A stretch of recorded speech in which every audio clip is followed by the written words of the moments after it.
இல்லை. இதுதான் பெருமானார் ஸல்லல்லாஹு அலைஹி வஸல்லம் வழிமுறை. ஆனால் இன்றைக்கு நம்மிடம் இந்த அகலாக்கு, இந்த உயர்வு இல்லை. எளிய மக்களை நாம கேவலமாக நினைக்கிறோம்.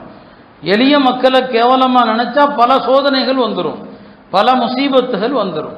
எளிய மக்களை அரவணைப்பது கொண்டு தான் அல்லாஹ்வுடைய அருளும் அல்லாஹ்வுடைய உதவியும் கிடைக்கும். இன்றைக்கு நமக்கு பல நேரங்களில் நம்முடைய சோதனைகளை எண்ணி பார்க்கும்போது குர்ஆன்ல அல்லாஹ் திரும்ப திரும்ப சொல்லுவான், அநியாயக்காரர்களுக்கு உதவியாளரும் இல்லை, பாதுகாவலரும் இல்லை அப்படின்னு சொல்லுவான். மாலில் ஸாலிமீன் மின் வலியும் வலா நஸீர்.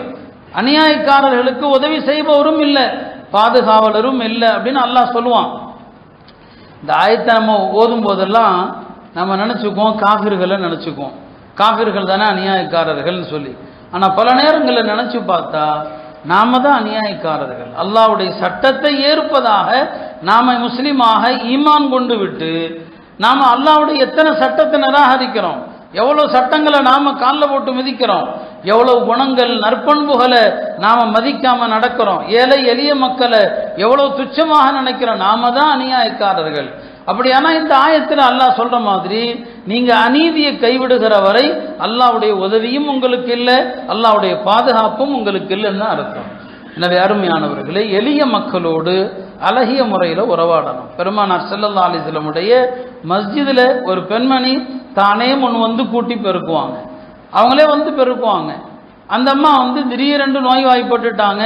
அந்த அம்மா என்ன செஞ்சாங்க, நோய்வாய்ப்பட்டு திடீரென்று வரல, விசாரிக்கிறாங்க நபி ஸல்லல்லாஹு அலைஹி வஸல்லம் அவங்க.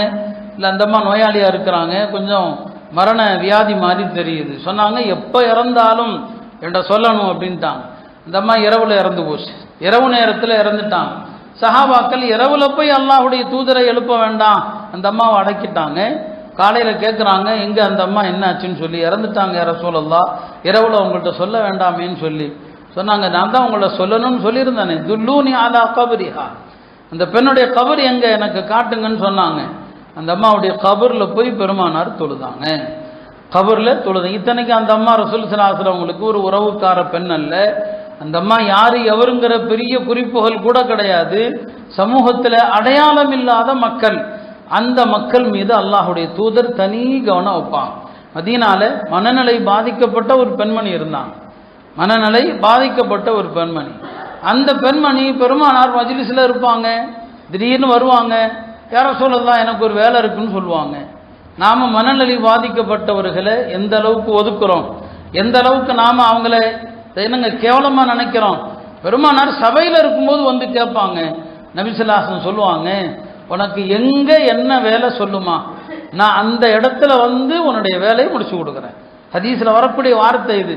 மதீனாவுடைய எந்த இடத்துல எந்த தெருவில் உனக்கு என்ன வேலைன்னு சொல்லு, நானே வருகிறேன், உன்னுடைய வேலையை நான் முடிச்சு கொடுக்குறேன். அந்த அம்மா போகும், பெருமானார் பின்னாலேயே போவாங்க. ஒரு மனநிலை பாதிக்கப்பட்ட பெண், அந்த அம்மா போயிட்டே இருக்கும். மனநிலை பாதிக்கப்பட்டவன் எங்கே போகிறாங்க, எங்கே போய் நிற்பாங்க, யாருக்காவது தெரியுமா? யோசிச்சு பாருங்க. அந்த அம்மா போயிட்டே இருக்கும், பெருமானார் பின்னாலேயே போவாங்க. எங்கேயாவது போய் நின்று எனக்கு ஏதாவது வேணும்னு கேட்கும். அதை எங்கே அங்கேயே கேட்டிருக்கலாம், பெருமானார் அங்கேயே கொடுத்துருப்பாங்க.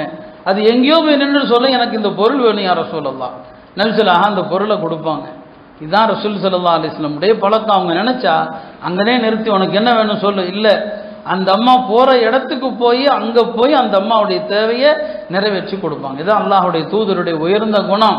பெருமானார் ஸல்லல்லாஹு அலைஹி வஸல்லம் தம் தோழர்களிலும் ரொம்ப பலவீனமான மக்கள், இத்பான் இப்னு மாலிக்னு ஒரு சஹாபி, பார்வை தெரியாது, அவருக்கு பார்வை ரொம்ப குறைஞ்சு போச்சு.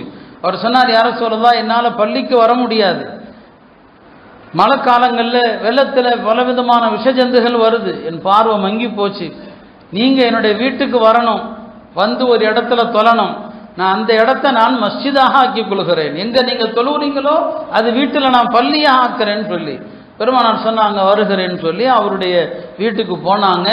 எங்கே தொழணும் சொல்லுன்னு அவர்கிட்டே கேட்டாங்க. ஒரு இடத்த காட்டினாரு நபி ஸல்லல்லாஹு அலைஹி வஸல்லம். அங்கே நஃபில் தொழுதாங்க. பின்னால் ஒரு 2-3 பேர் சேர்ந்துக்கிட்டாங்க. அங்கே அந்த இடத்துல அவர் தொழுகை என்ன செஞ்சுக்கிட்டார், ஆரம்பிச்சுக்கிட்டார். இப்படித்தான் ரசூல் ஸல்லல்லாஹு அலைஹி வஸல்லம் அவர்கள் தன்னுடைய தோழர்களில் உள்ள இந்த பலவீனமான மக்களை ரொம்ப விசேஷமாக அவங்களை கவனிப்பாங்க.